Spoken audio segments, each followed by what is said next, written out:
فحوصات دم.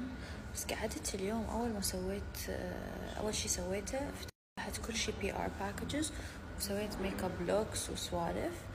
ومنو جاي وياي؟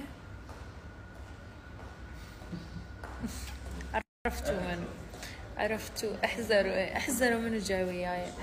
المهم انه اني صايمة من البارحة بالليل الساعة 3 الظهر، فجوعانة جوع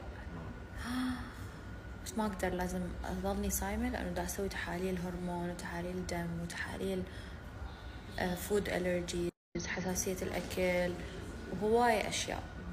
اليوم يومنا برعاية كريم لانه هو اللي مخطط لليوم، فاحتمال او ما ادري، سمعت انه يريد ياخذني مكان برسم واكل وسوالف، بس احتمال تتكنسل كل الخطه. يعني عادي، كريم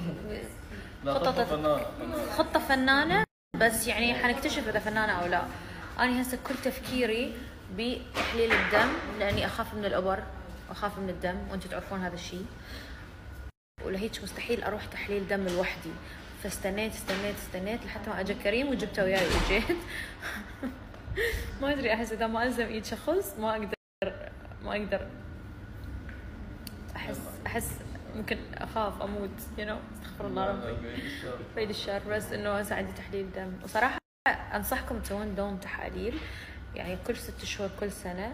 الواحد ما يعرف، مرات تطلع له شغلات ما يدري بيها. مؤخرا راسي صاير يوجعني هواي، فهماتين راح نفتهم شنو السالفه. كلها ويا بعض، هرمون، دم، تحليل، الرجي، فود الرجي، ما اعرف شنو، كلها مره واحده.